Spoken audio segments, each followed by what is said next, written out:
오늘은 항상 그렇지만 상당히 중요한 이슈들을 다루게 될 거예요.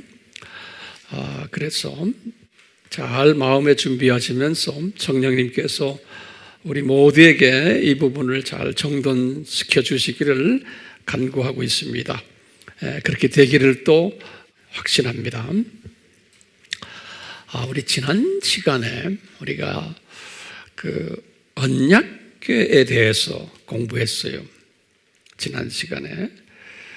그러면서 이제 언약궤가 이 세상이 창조 목적 학교라는 그러한 주제 속에서 언약궤를 우리가 공부했어요.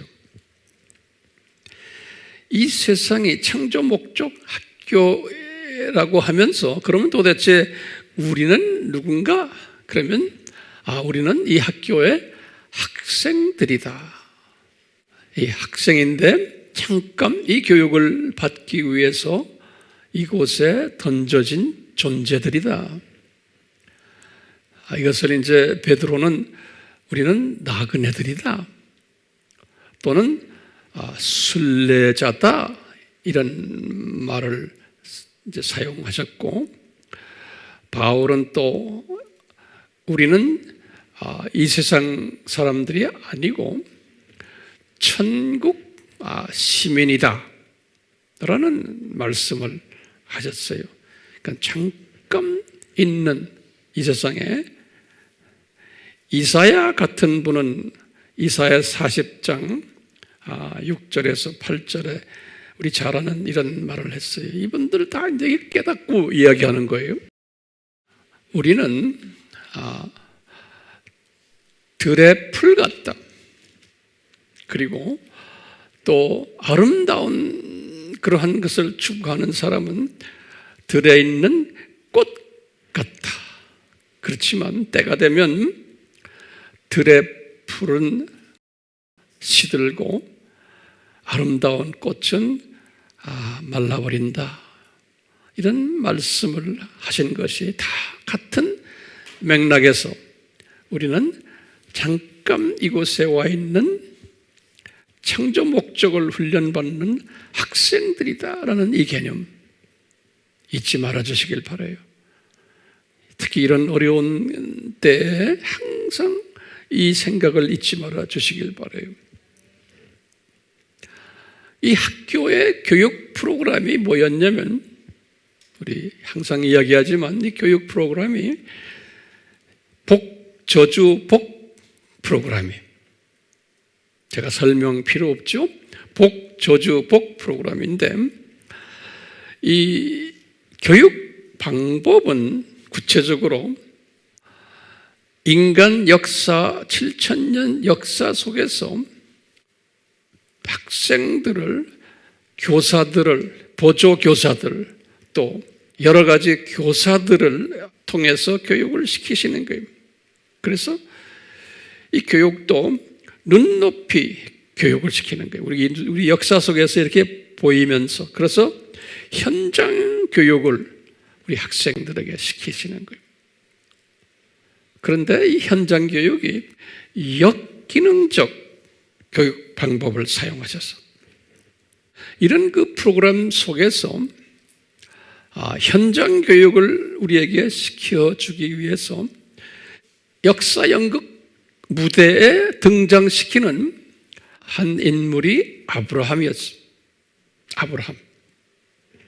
그리고는 아브라함의 자녀들이 조교 그룹들이었어요. 이 일을 이제 하시기 위해서 아브라함을 이제 예정하시고 선택하시고 부르셨어요. 그래서 이 사람을 불려가지고 자기 고향에서 떠나게 해가지고 어디로 가게 했냐면 옛 타락전 에덴으로 옮기셨어요. 그것이 가나안, 그보다 더 좁은 의미에서는 유대 지방, 그보다 더 좁은 의미에서는 예루살렘이 이렇게 옮기셨어요. 옮길 때 그 나이가 75세였어요. 여기 보면 아브라함이 출생해서 75세 되는 때 2091년에 이제 어디로 옮겼어요? 어디 동네? 에덴이 있다고 우리가 이제 생각하는 그곳으로 옮겼어요. 우리 거기에 대한 공부를 했잖아요. 옮겨가지고 이분을 하나님께서 애굽으로 내려보냈어요. 기근을 이제 핑계 삼아서 애굽으로 내려보낸 목적이 있는 게 뭐냐면 하갈을 선물로 받기 위해서요. 왜냐하면 하갈은 이제 역기능적 교육 방법에 의해서 아랍 사람들의 어머니가 될 사람이에요. 아랍 사람들. 그래서 하갈을 딱 이제 선물로 주신 거예요. 그리고는 돌아와서 이분이 중동 전쟁에 참가하게 하셨어요. 중동 전쟁에. 그래가지고 승리케 하시고는 성령님께서 이분을 옛 에덴으로 가시게 하는 거예요. 샬롬으로 가게 하셔서 가기 전에 이제 사회 골짜기 사건은 우리가 공부했죠. 샬롬에 가셔서 성육신하신 멜기세덱 예수님을 만나게 하시는 거예요. 성육신하신 멜기세덱을. 그래서 이 멜기세덱이 들고 온 선물 빵과 포도주를 예수님의 장차 하실 일들을 상징화하면서 갖다 준 이야기가 있어요. 그리고는 이분이 이제 헤브론으로 다시 돌아왔어요. 멜기세덱 만난 후에 돌아오셔서 이렇게 있는데 어떤 일이 일어났어요? 롯을 이제 분가시키고 이제는 롯이 분가가 된 후에 이제 아브라함과 사라만 이제 딱 남아있을 때예요. 이것이 고향을 떠나라, 친척을 떠나라, 부모 떠나라는 그 말씀이 성취되는 그 순간이에요. 그럴 때 성취가 딱 되니까 아브라함에게 꿈으로 보여주는 거예요. 너 이 땅, 네가 밟는 이 땅 다 내가 너한테 줄 거마 그러시는 거예요. 거기 이제 75세 때. 그리고는 이 말은 뭐냐면 이 에덴을 내가 너한테 다시 줄 거마. 그리고는 하시는 말씀이 얘야, 그 유명한 400년 노예의 삶 예언을 해주시는 거예요. 얘야, 네 후손이 어디로 간다고요? 여기 지금 아브라함이 가나안 도착이에요. 창세기 그게 15장 13절에서 16절이죠. 네 후손이 장차 이방 나라에 가서 네 세대라는 건 400년을 이야기를 해요. 400년 동안 노예 생활을 하다가 다시 이 땅으로 오리라. 이 땅으로, 다시 말하면 이 에덴으로, 가나안 땅으로 오리라. 자, 요 말씀을 하시고는 아들 이삭 때도 안 됐고 야곱 때도 야곱이 이거 안 됐는데 야곱의 아들인 요셉이 이제 출생하고는 요셉이 팔려가는 사건이 이것이 이루어지는 거죠. 우리 다 아는 소리지만 요 연도를 항상 메모리하세요. 이 역사의 흐름을. 그래야 이 안에 숨겨진 하나님의 뜻을 정확하게 알 수가 있어요. 그냥 막연히 알고 있으면 안 돼요. 그래서 연도가 중요한 거예요. 왜? 성령님은 역사 속에서 움직이기 때문에 그래요. 또 이 학교도 역사 속에서 움직이는 거예요. 근데 대부분의 하나님의 자녀들은 이 부분이 약해요. 그래서 이제 우리 영상으로 이걸 공부하는 분들이요, 그냥 귀로 듣고만 눈으로 보기만 하면 안 돼요. 노트에 정확하게 정리를 하셔야 돼요. 그래서 우리가 정리를 하라고 제가 이렇게 말을 천천히 하며 이 칠판도 제가 사용하는 거예요. 안 하는 사람 할 수 없어요. 나중에 후회하세요. 자, 요셉에 팔려간 것이 1898년에 주전, 요분이 17세 때예요. 17살 때. 요셉의 출생이 여기에요. 17살 때. 그래서 팔려가가지고 이분이 뭐가 됐어요? 그 나라의 소위 수상, 재무상이 된 거죠. 그러고 있는데 이제 요 말씀을 성취하시기 위해서 그 유대 땅에 기근을 일으켜서 온 가족 70명이 애굽에 도착한 게 요거죠. 그래가지고 첫 30년은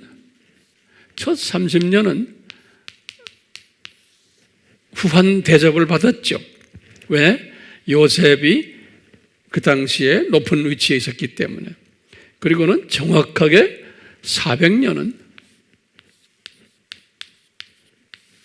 노예 생활을 하게 된 거예요. 정확하게.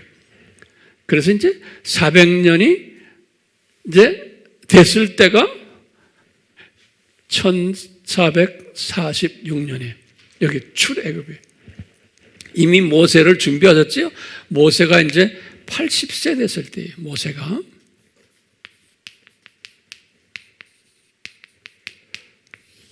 이렇게 우리 다 알지만 여기 정돈하세요.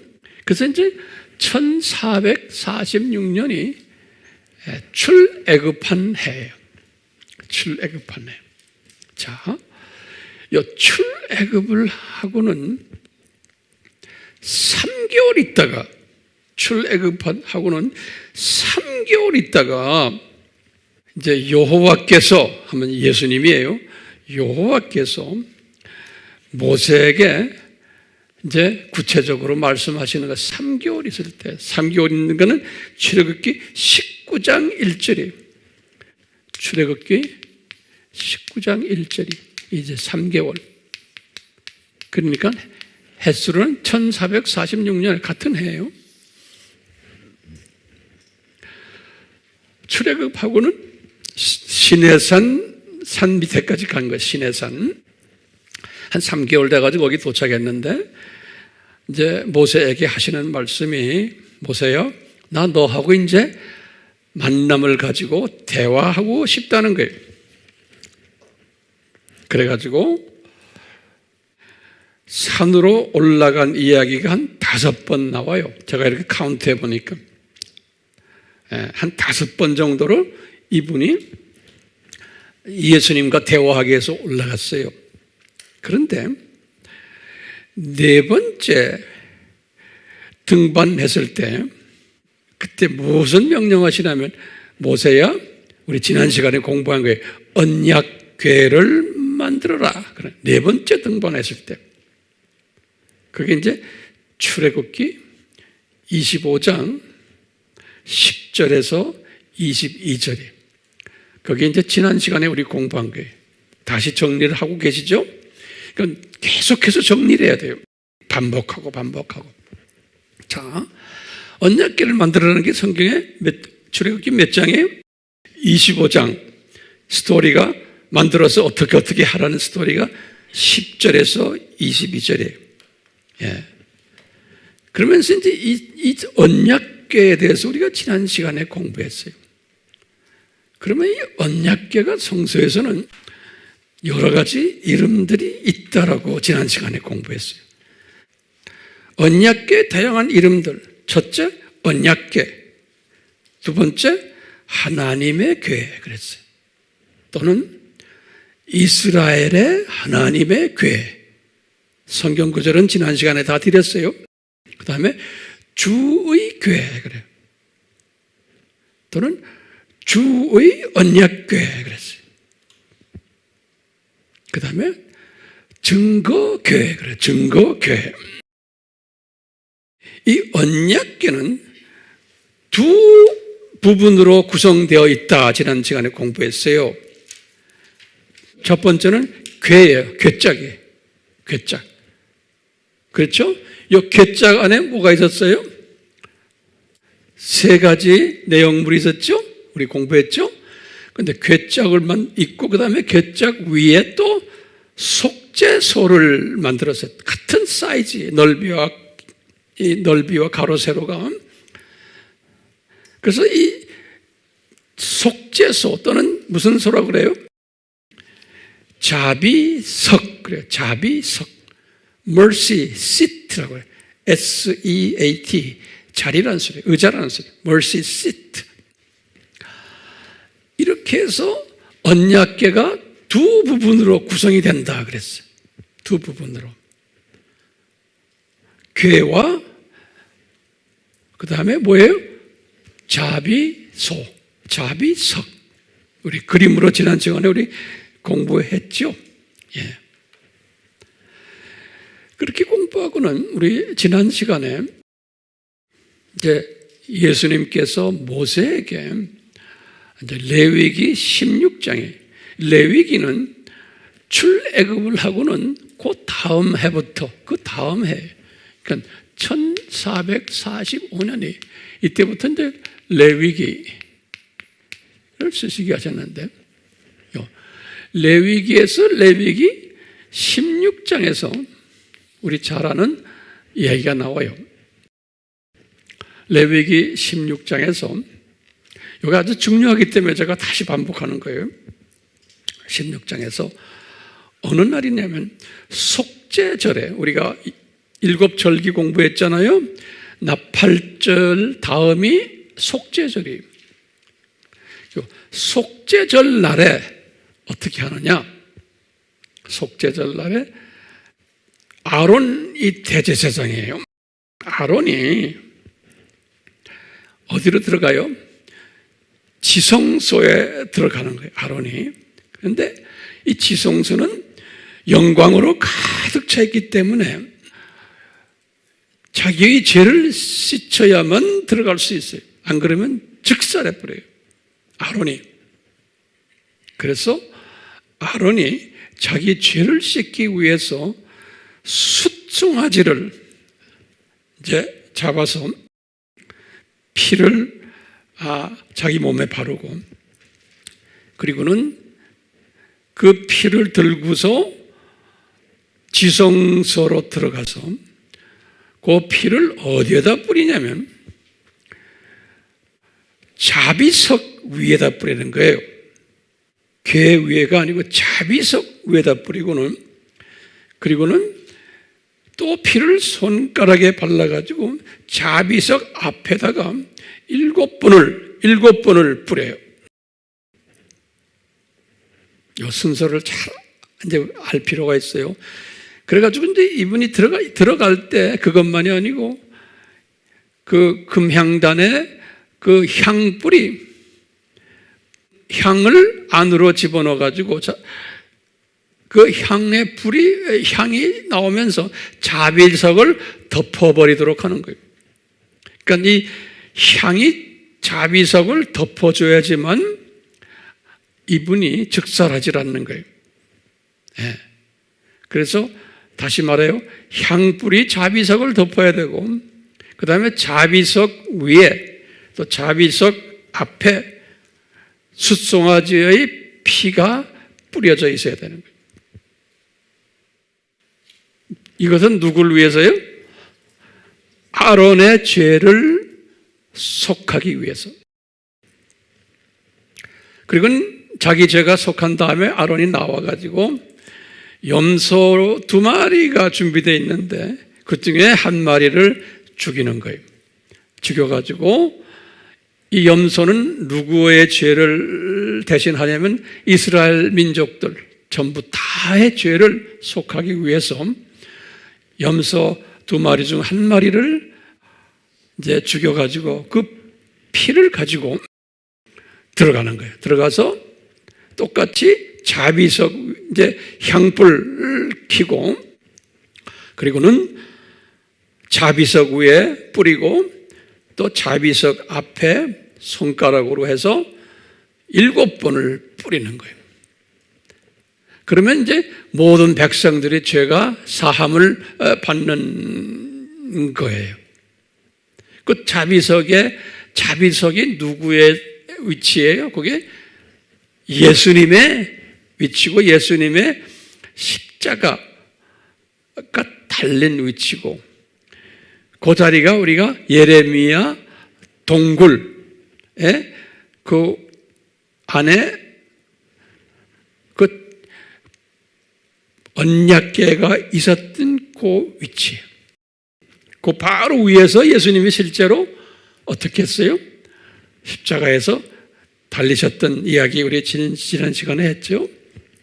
그래서 제가 사함을 받았기 때문에 그것을 더 가시적으로 보여주기 위해서 이제 아론이 나와가지고 나머지 죽지 않은 염소 위에다가 그 염소는 다 예수님을 상징하는 거예요. 그래서 예수님의 피를 흘리신 것은 아론 안에 피를 흘려 들어간 거 예수님의 죽으심과 그 다음에 요 염소가 살아있는 염소 하나는 죽이지 않고 그 염소에다가 아론이 안수를 해가지고 염소가 죄를 다 뒤집어 쓰게 하는 거예요. 이것은 예수님이 십자가에서 저주를 다 받으시는 우리를 위해서 저주를 받으심으로 우리에게 복을 다시 회복시켜주는 그런 상징적 의미가 있는 거예요. 그래서 이 염소를 아사셀 염소다 이렇게 우리 공부했죠. 아사셀 염소다. 영어로는 scapegoat라고 그래요.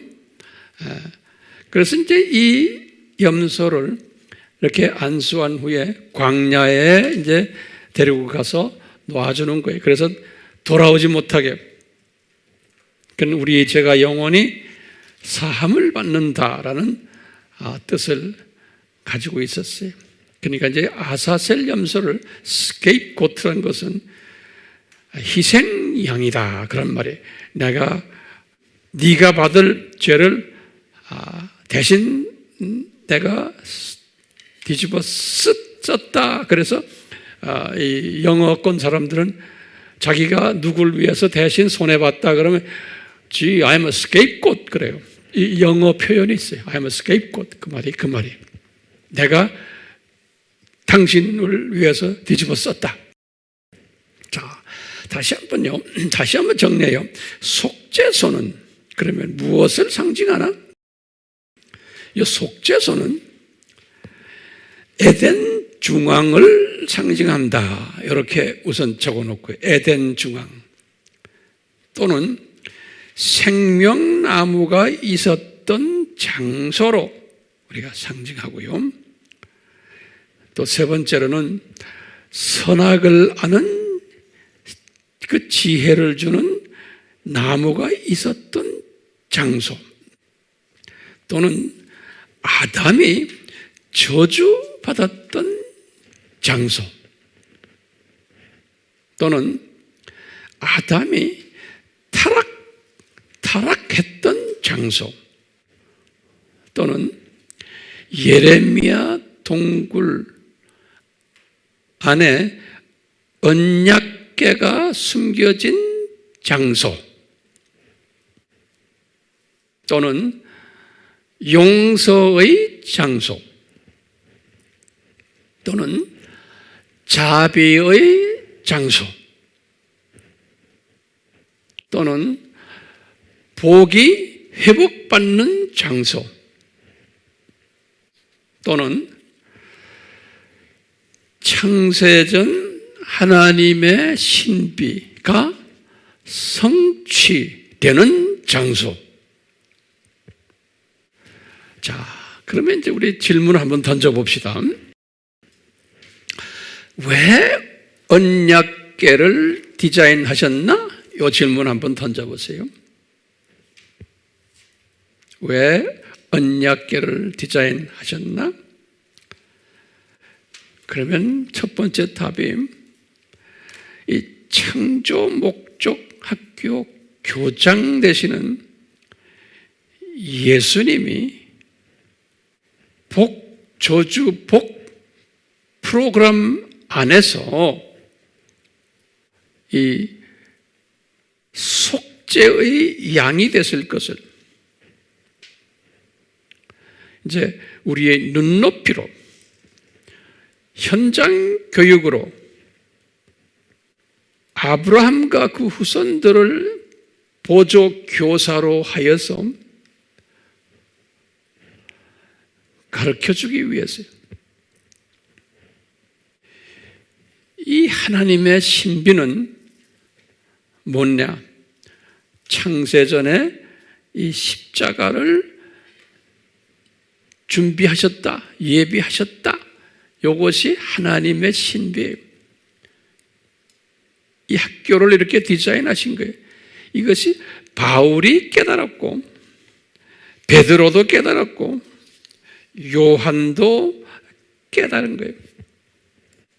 그러니까 이 신비를 우리에게, 우리 학생들에게 가르쳐 주시기 위해서 아브라함을 이미 어머니의 태에 있기 전에, 예레미야서 1장 5절이에요. 예레미야도 마찬가지예요.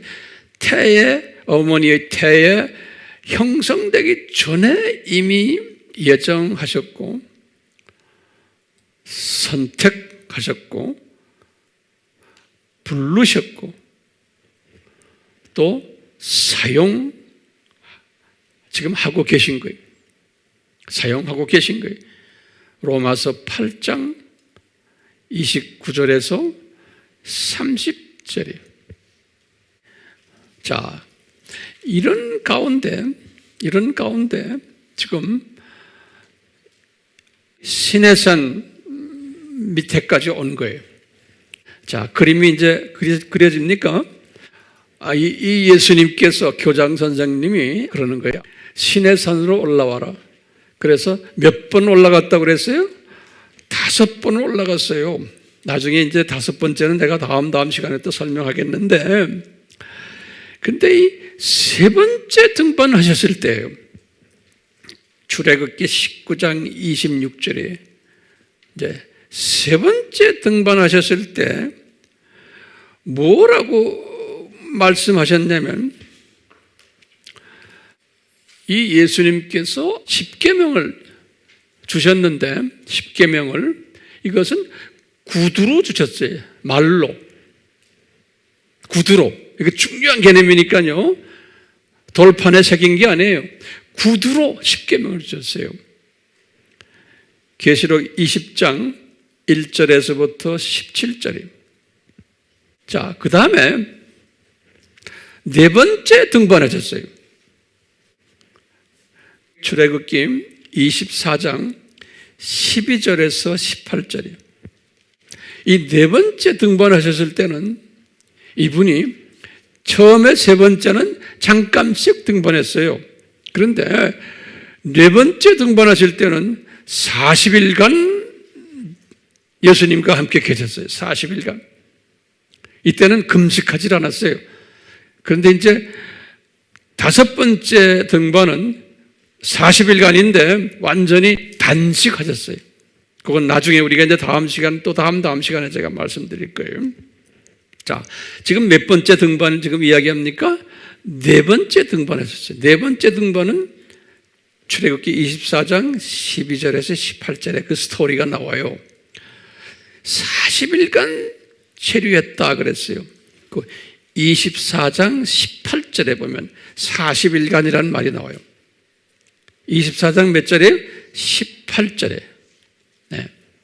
그러면서 그 40일간 예수님과 있으면서 초반기에 무슨 말씀을 하시냐면 모세에게, 모세야, 내가 지난번 세 번째 등반했을 때 구두로 말해줬지, 십계명을. 그 구두로 말한 십계명을 내가 돌판에다가 새겨가지고 너한테 줄게, 그러시는 거예요. 장차 미래 돌판에 새겨서, 그게 출애굽기 24장 13절에 그런 말씀하세요. 여기 지금 40일간 체류하면서 초반기에 그런 말씀하세요. 내가 지난번 세 번째 내 등반했을 때 구두로 십계명 줬잖아. 그걸 내가 이제 돌판에다 새겨가지고 너한테 줄게, 그러는 거예요. 이건 지금 네 번째 등반했을 때 하시는 말씀이에요. 그 말씀을 다 하시고는 여러 가지 이제 모세와 이제 하는 이야기들이 성경에 기록되어 있어요. 그러다가 40일이 딱 됐어요. 이제 40일이 딱 됐을 때 정확하게 그 하신 말씀을 성취하시는 거예요. 두 돌판에 새겨진 십계명을 주셨어요. 두 돌판에. 출애굽기 31장 18절에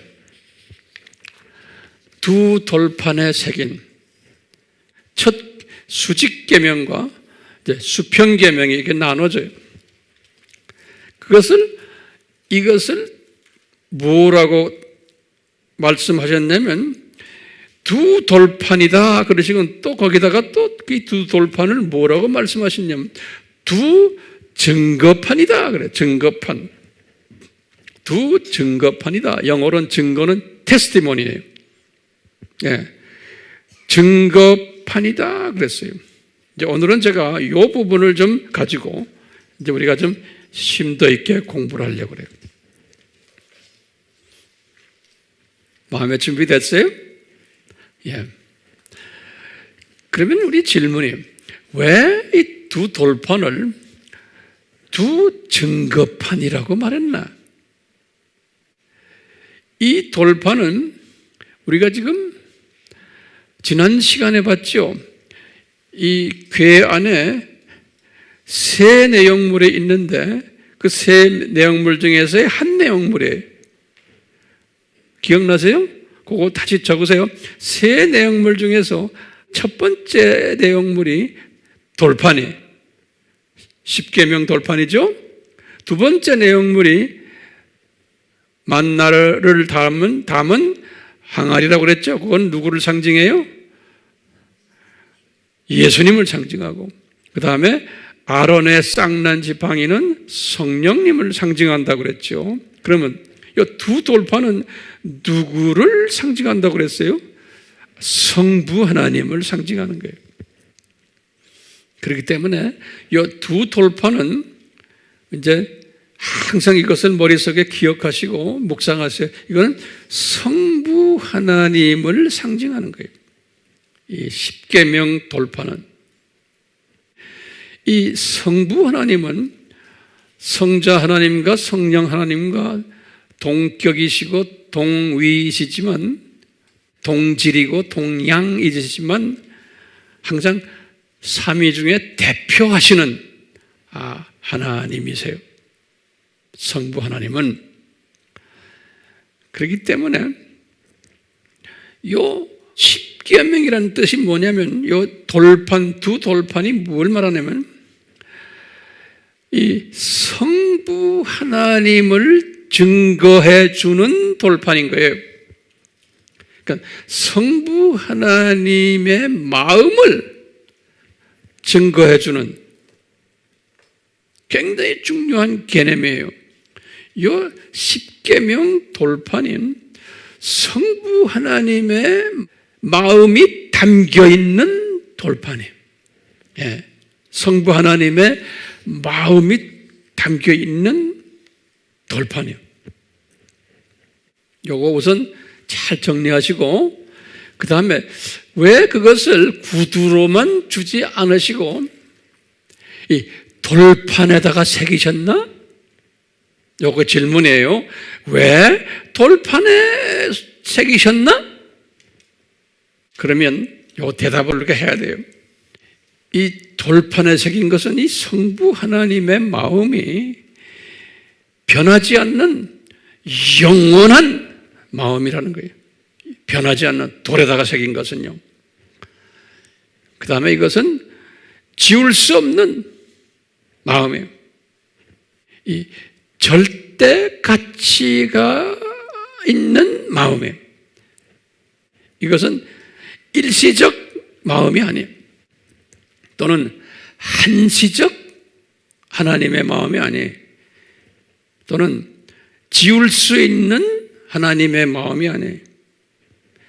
또는 변하는 하나님의 마음이 아니에요. 이것은 아주 영원한 공고하게 딱 박혀있는, 아무도 그 마음을 변화시킬 수 없는, 태워볼 수 없는 마음이기 때문에 돌에다가 이제 새기신 거예요. 자, 이 하나님의 마음이 그러면 무언가, 그 내용이 뭔가? 그러면 우리 항상 알죠? 그 하나님의 마음 속에는 크게 두 내용이 숨겨져 있어요. 첫째 내용은 뭐냐면 수직 계명이 그 안에 있어요. 수직 계명이. 그 다음에 두 번째는 수평 계명이 그 안에 숨겨져 있어요. 자, 수직 계명이 뭡니까? 수직 계명이 삼위 하나님을 경외하라는 명령이에요. 삼위 하나님을 경외하라. 피조물을 경외하지 말고 삼위 하나님을 경외하라. 하나님의 자녀들아. 이건 지금 하나님의 자녀들, 학생들에게 교육을 시키기 위한 목적이에요. 그래서 학생들아, 삼위 하나님을 경외하라. 그 다음에 이 수평 계명은 뭐냐면, 학생들아, 너희들끼리 서로 사랑해라. 너희들끼리 서로 사랑해라. 이 사랑은 비학생들에게 아니에요. 다시 말하면 하나님의 자녀가 아닌 사람들을 사랑하는 게 아니에요. 이건 굉장히 중요한 개념이에요. 이건 하나님의 자녀들끼리 서로 사랑을 하는 겁니다. 이스라엘 사람들에게 주신 계명이에요. 이게 이방 사람들에게 주신 계명이 아니에요. 10계명은 하나님의 자녀가 아닌 사람들은 하나님을 경외하지 않아요. 그리고 자기네들끼리는 사랑할 수 있지만 우리의 사랑의 대상은 아니에요. 우리가 전도하기 위해서 사랑해 줄 수는 있어요. 그렇지만 그건 전도하기 위해서 사랑하는 거지, 하나님의 공동체 안에 들어온 후에는 우리끼리 사랑해야 되는 거예요. 네, 우리끼리. 왜냐하면 창조주가 우리끼리 사랑하는 모습을 보고는 그렇게 기뻐하시는 거예요. 네, 그런데 여기에는 순서가 있어요. 순서가. 이 지금 두 돌판에 안에 보면 순서가 있어요. 이 말씀을 잘 들으셔야 돼요. 이 수직과 수평 계명이 저기에서 제일 먼저 해야 되는 순서가 뭐냐면 수직 계명이에요. 수직 계명이에요. 이 순서가 바뀌면 안 돼요. 이 수직 계명이 먼저예요. 어떻게 알아요? 예수님이 그렇게 말씀하셨어요. 마태복음 22장 37절에 예수님이 뭐라고 말씀하셨냐면, 요 수직 계명이 가장 첫째되고 그 다음에 가장 큰 계명이다 그랬어요. 요 두 가지 포인트, 가장 첫째되고 가장 큰 계명이란 말이에요. 다시 말하면 하나님을, 삼위 하나님을 경외하는 것이,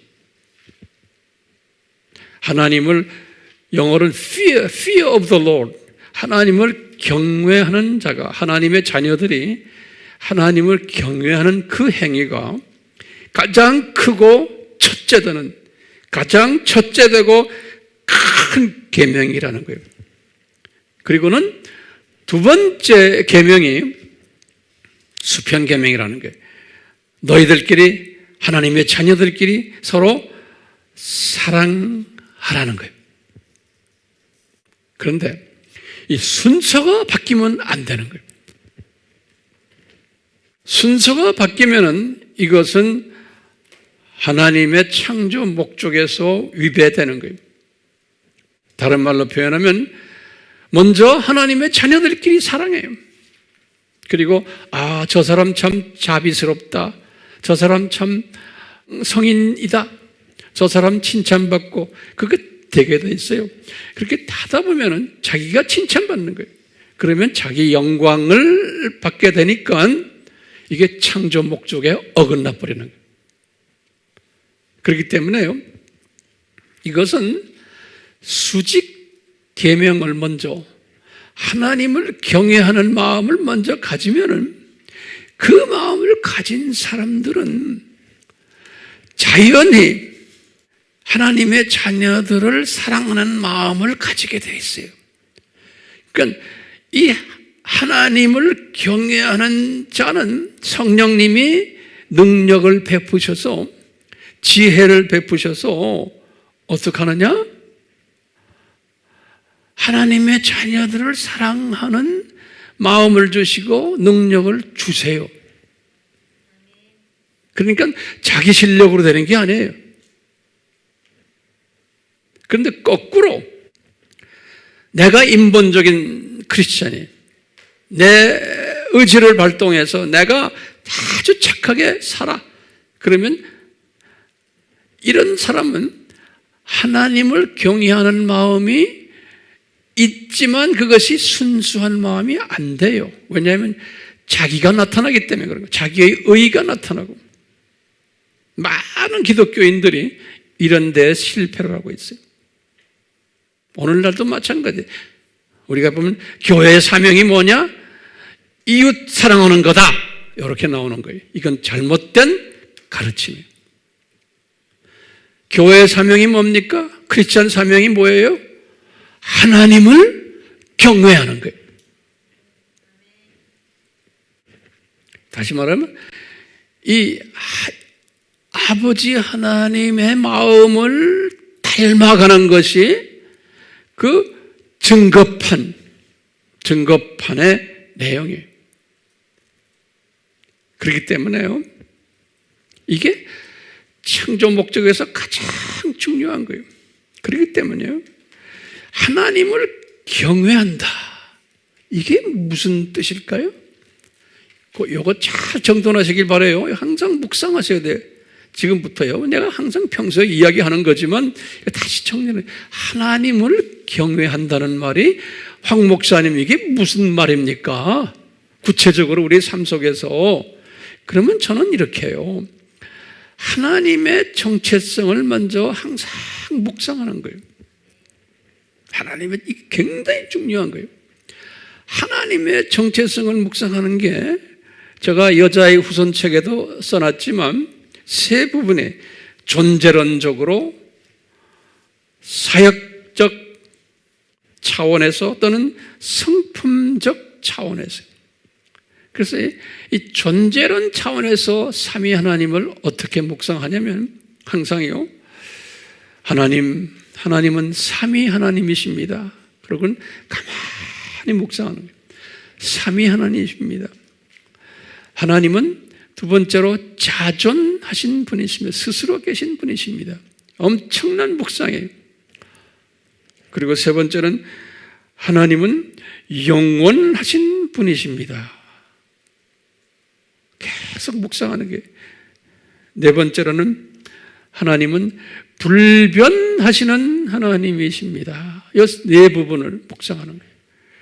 삼위하시고, 자존하시고, 영원하시고 불변하시는 하나님이십니다. 이거 항상 이렇게 묵상하는 사람의 하나님을 경외하는 사람이에요.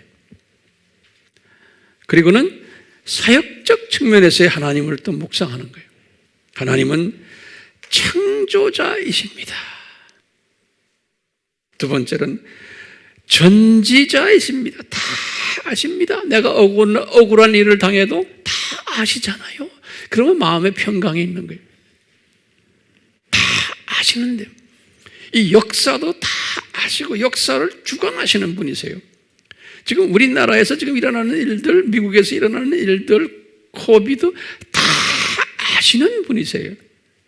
우리 인간이 만들어낸 게 아니에요. 사탄이 만들어낸 게 아니에요. 다 아시는 분, 이분의 큰 디자인 속에서 지금 이것이 일어나고 있는 거예요. 이것을 깨달은 사람이 하나님을 경외하는 사람이에요. 이분의 존재를. 첫째, 창조자이십니다. 전지자이십니다. 그 다음에 중요한 말 있죠. 전능자이십니다. 모든 걸 다 할 수 있으신 분이세요. 이 코비도 금방 없앨 수 있어요. 남북 문제 없앨 수 있어요. 금방. 지금 우리나라의 정부 무슨 정부다 어쨌다 정부 이거 빨리 쫓아내자 대통령 빨리 하야시키자 다 아시는 분이세요. 이분의 디자인 속에서 지금 움직이는 거예요. 내 힘으로 이것을 없애려고 그러면 안 되는 거예요. 그건 하나님을 경외하는 마음이 아니에요. 네 번째로 무소부지하신 분이세요. 창조자 되시고 전지자 되시고 전능자 되시고 무소부재하세요. 지금 이 자리에도 계시고 지금 내 아들들 딸들 지금 타국에 있으면 거기에도 같이 계시고 그걸 항상 묵상하시고 무소부재하신 분이세요. 성품적으로도 이 하나님은 사랑의 하나님이시고 자비의 하나님이시고 은혜의 하나님이시고 공의의 하나님이시라는 것을. 그러니까 하나님을 경외한다는 것은 지금 이 부분을 이 하나님 삼위 하나님의 정체성을 항상 묵상하는 사람이 하나님을 경외하는 사람이에요. 이게 수직계명이에요. 여기에다 더 보태야 돼요. 하나님만, 하나님의 정체성만 묵상하는 게 아니에요. 나의 정체성도 항상 묵상하는 거예요. 나의 정체성. 굉장히 중요한 개념이에요. 어떤 나의 정체성인가? 나는 한시적인 존재다. 나는 학생이다. 나는 나그네다.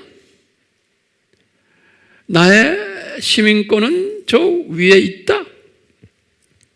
나는 내 육체는 풀 같고 나의 아름다움은 꽃 같다는 거예요. 이것이 마르고 시들게 되어 있다라는 것을 항상 묵상하는 사람이에요. 그러니까 나는 하나님의 은혜가 필요한 존재다. 하나님의 용서가 필요한 존재다. 이것을 묵상하는 사람이 하나님을 경외하는 사람이에요. 정돈 됐어요? 네. 저는 이 원칙을 항상 적용을 해요.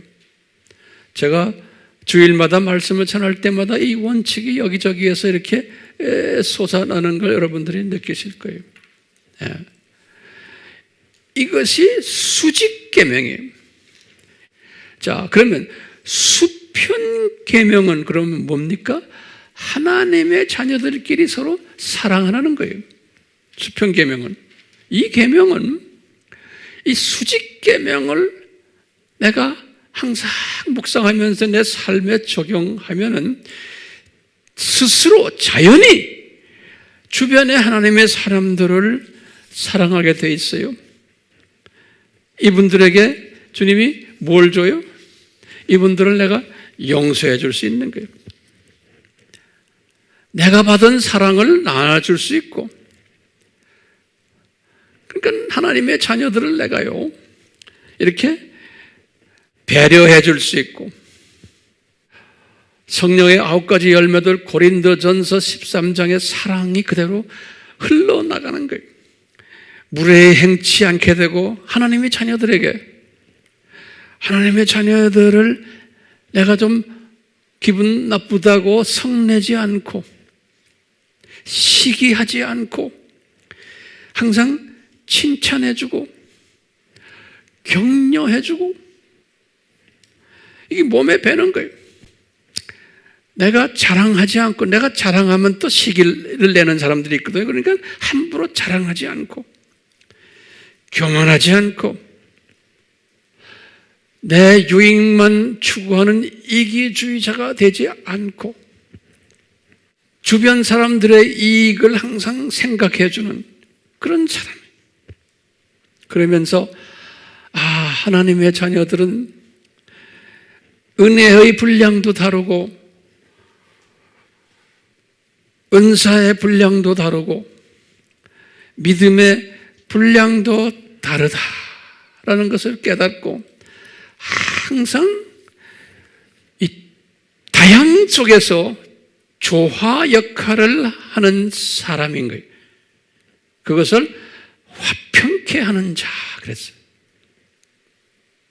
입만 열면 그런 사람이 되고, 내 행동 속에서도 그런 사람이 되고, 이런 사람이 되려면 먼저 전제 조건이 뭘까요? 수직계명이에요. 이 하나님을 경외하는 사람이. 그럼 구체적으로 황 목사님, 하나님을 경외한다는 말이 뭡니까? 그러면 하나님의 정체성을 항상 묵상하고, 나의 정체성을 항상 묵상하는 사람이. 이렇게 묵상하다 보면은 나도 모르게 하나님을 경외하는 사람이 되면서 이웃을 사랑해주는 사람이 자동적으로 되고, 그 이웃을 사랑하는 사람이 자동적으로 흘러가는 것이 뭐냐면 예수님의 지상 사명에 순종하게 돼 있어요. 내 민족만이 아니고 타민족에까지도 이 예수님의 사랑을, 이 예수님의 이 엄청난 이 비밀을 전파하는 자, 또 이 예수님이 이제 다시 오신단다 라는 것을 전파하는 자, 이 세상이 7000년 창조 목적 학교라는 것을 잘 체계적으로 정리시켜주는 자, 이런 자가 되는 거예요. 다시 말하면 순서가 뭡니까? 수직계명, 수평계명, 그 다음에 뭐예요? 지상 사명까지. 자연이 흘러가는 거예요. 그런데 이 거꾸로 순서가 되면 안 되는 거예요. 예컨대 지상 사명은 잘해. 전도 잘하고 선교도 잘하고 뭐 교회도 많이 짓고 뭐 신학교도 많이 만들고 뭐 하는데 거꾸로 형제 사랑하지 못해. 다투면서 하는 거예요. 그것뿐 아니라 그냥 우상을 섬기면서 돈 섬기고 명예 섬기고 자기 욕심이 많고 이 거꾸로 하는 하나님의 자녀들이 많아요. 그러니까 열매가 있어 보이는데 이제 주님 앞에 가면은 우수 학생증을 받지 못하는 거예요. 학점이 낮아요. 그래서 위에 올라가면 포지션이 자기가 열심히 했는데 알고 보면 이 거꾸로 했기 때문에 별로 열매가 없는 거예요. 심하면은 예수님이 네가 누군지를 모르겠다 그러시는 거예요.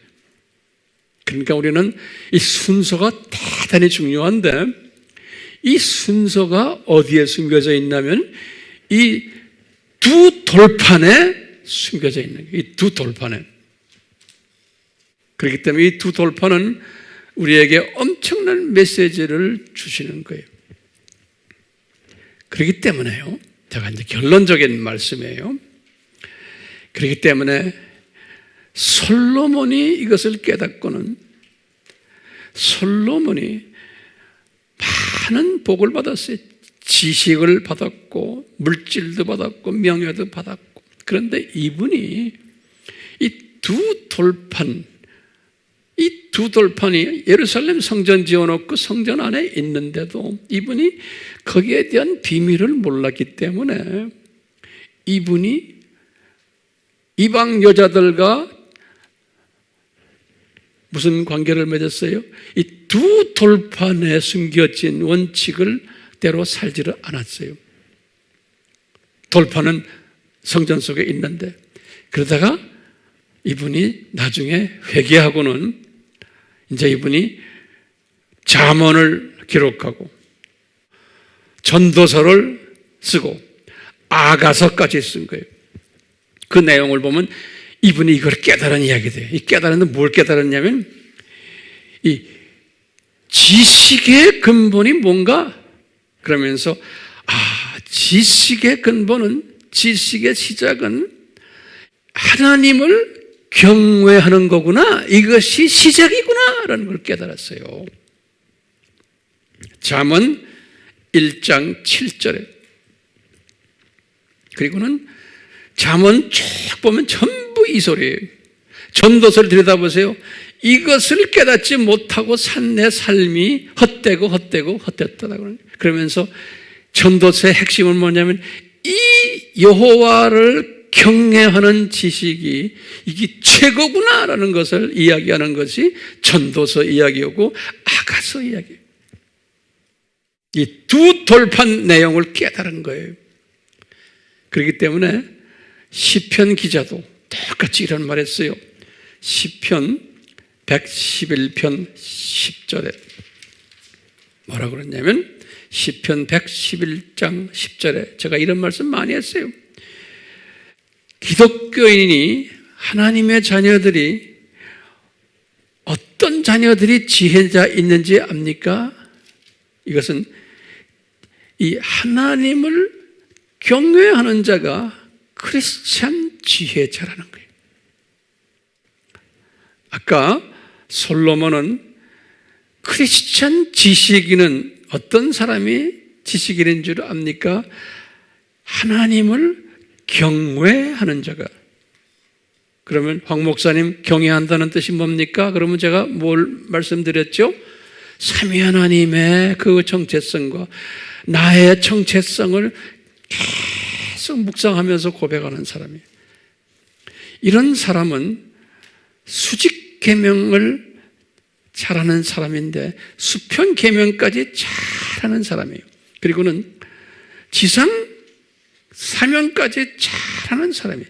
이 사람이 하나님을 경외하는 사람이에요. 그렇기 때문에 진짜 크리스찬 지식인은 누군지 아세요? 그러면 솔로몬이 이 삼위 하나님을 경외하는 자라는 거예요. 잠언 1장 7절에서 또 시편에서도 진짜 크리스찬 중에 지혜 있는 자가 누군지 아세요? 그러면 요 지금 삼위 하나님을 경외하는 사람이에요. 그 경외는 제가 세 단계 했어요. 수직, 수평, 그 다음에 지상 사명이에요. 이게 다 합해서 삼위 하나님을 경외하는 사람이에요. 이것이 창조 목적인 거예요. 창조 목적. 그렇기 때문에 호세아가 이런 말을 했어요. 호세아서 6장 6절에 진정 하나님을 예배하는 자가 누군지 압니까? 그러는 거예요. 그러면서 호세아가 그런 거예요. 번제 드리는 것이 진정 예배자인 줄 아느냐? 아니라는 거예요. 그냥 우리가 주일 예배 드리고 하는 것이 진정 예배가 아니라는 거예요. 번제 드리고 동물 잡고 하는 것은. 진짜 예배자는 뭐냐? 하나님을 경외하는 자라는 경외. 이 세 부분에서 요 사람이 진짜 예배자라는 거예요. 그러니까 요 사람이 창조 목적 학교에서 우수 학생이라는 거예요. 그러니까 오늘 두 돌판을 주신 목적이 뭔가? 그러면 우리는 정말 진짜 크리스찬 지식인이 되라고, 진짜 크리스찬 지혜자가 되라고, 진짜 크리스찬 예배자가 되라고, 그리고 우수 학생이 되라고, 이 두 돌판을 아예 그냥 돌에다 새겨가지고 쫙 주신 거예요. 여기 오늘 4차 등반에서 가르쳐 주신 거예요. 다음 시간에는 제가 이제 이어서 또 말씀 나눌 거예요. 오늘 잘 정리됐죠? 아멘? 성령님, 우리에게 계속해서 이 진정한 지식인, 진정한 지혜자, 진정한 예배자, 우수 학생이 되도록 성령님 도와주시옵소서. 그래서 우리가 진정 복 있는 자가 되도록, 그리고 주변에 우리의 형제 자매들이 이런 복 있는 자가 되도록 가이드해주는, 이끌어주는 그러한 복 있는 자가 되도록 은혜 베풀어 주시옵소서. 예수님의 이름으로 기도드리옵나이다. 아멘.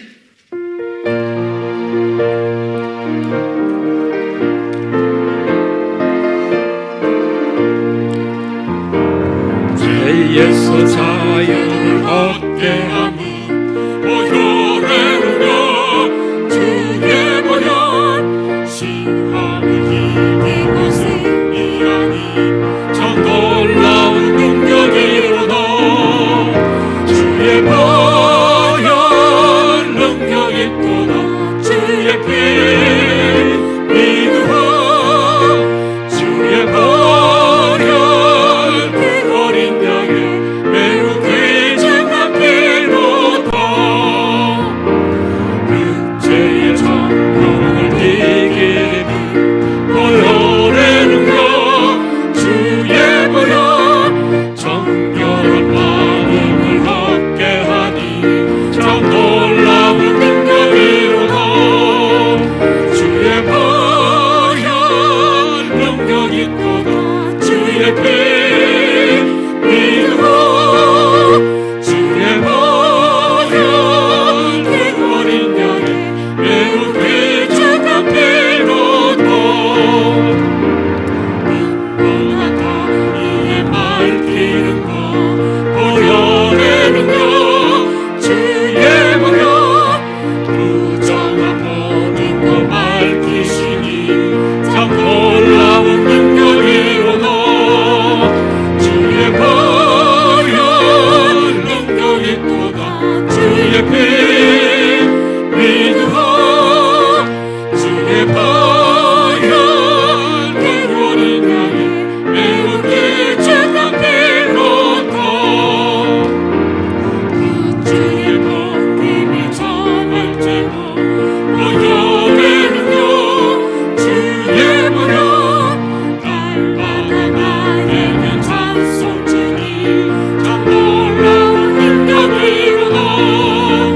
주의 보혈 능력 있도다. 주의 피 믿으라. 주의 보혈 그 어린 양의 매우 귀중한 피로다. 예수님, 오늘 저희들이 진정으로 하나님을 경외하는 자가 되려면 순서적으로 수직계명, 수평계명, 지상 사명을 해야 됨을 깨달았습니다. 이런 사람이, 순서대로 하는 사람이 진정한 크리스천 지식인이며 진정으로 크리스천 지혜자며 진정한 예배자며 우수 학생임을 깨달았습니다. 예수님이시여 은혜를 베푸셔서 우리에게 이런 사람 되도록 도와주시고, 성부 하나님이시여 사랑을 베풀어서 우리가 이런 사람 되는 데에 도와주시고, 성령님이시여 능력을 베풀어 주시고 이 우선순위에 초점을 맞추도록 이끌어 주시는 이 일에 도와주시옵소서. 예수님의 이름으로 축원하옵나이다. 아멘.